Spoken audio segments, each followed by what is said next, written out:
எங்க போனாலும் real time டேட்டான்னு பேசுறாங்க. பட் பிராக்டிக்கலா ஒரு லைவ் ஏபிஐ டேட்டாவை எப்படி ஹேண்டில் பண்றது? டைரக்டா டிபிக்கு தள்ளினா டிராஃபிக் ஸ்பைக் ஆகும்போது உங்க சிஸ்டம் டம்மி ஆகி கிராஷ் ஆயிடும்.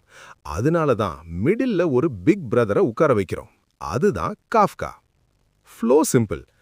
ஏபிஐ கிட்ட இருந்து டேட்டாவை பைத்தான் மூலமா போல் பண்றோம். அத காஃப்கா டாபிக்ல சேஃபா டம்ப் பண்றோம். எங்க டவுன்ஸ்ட்ரீம் சர்வீஸ் கன்சியூமர் அதுக்கான ஸ்பீட்ல எடுத்து ப்ராசஸ் பண்ணும். இந்த மெத்தடுக்கு பேரு தான் டீகப்ளிங்.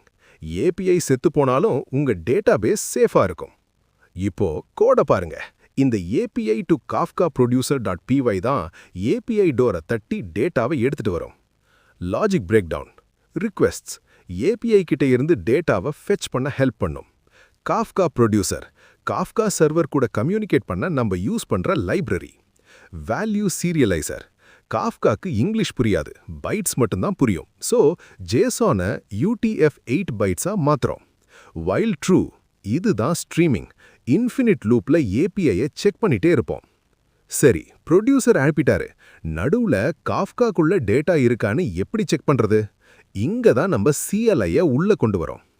டெர்மினல்ல இந்த கமாண்டை ரன் பண்ணா நம்ம ப்ரொடியூசர் அனுப்புற ஒரு லைனும் லைவா பிளிங்க் ஆகும்.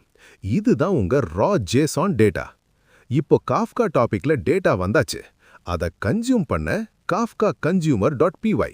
ப்ரொடியூசர் பைட்ஸா மாத்துனத இது திரும்ப ஜேசானா மாத்தி ப்ராசஸ் பண்ணும். Logic break down.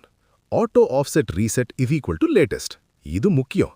அப்பதான் கன்சியூமர் ஸ்டார்ட் ஆனதுக்குள்ள வர்ற புது டேட்டாவை மட்டும் ரீட் பண்ணும். வேல்யூ டீசீரியலைசர் காஃப்காவோட பைட்ஸை திரும்ப நமக்கு புரியிற பைத்தான் டிக்ஷனரியா டீகோட் பண்ணுது. ஃபார் மெசேஜ் இன் கன்சியூமர் இது ஒரு எண்ட்லெஸ் லிசனர். டேட்டா வர வர அவுட்புட் பிரிண்ட் பண்ணும். ரியல் கம்பெனிஸ்ல ரா டேட்டாவை தள்ள மாட்டாங்க.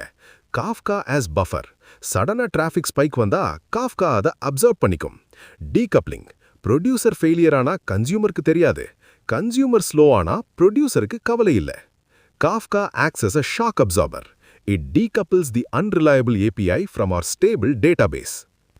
API டைரக்டா DBக்கு போடுறது ருக்கி மூவ். காஃப்காக்கு அனுப்பி ப்ராசஸ் பண்றது தான் ப்ரொஃபஷனல் மூவ். இதுல நெக்ஸ்ட் லெவலா ஸ்பார்க் ஸ்ட்ரீமிங் மூலமா இந்த டேட்டாவை லைவா அனலைஸ் பண்ணணுமா? நெக்ஸ்ட் லெவல்னு கமெண்ட் பண்ணுங்க. அடுத்த வீடியோல பார்ப்போம்.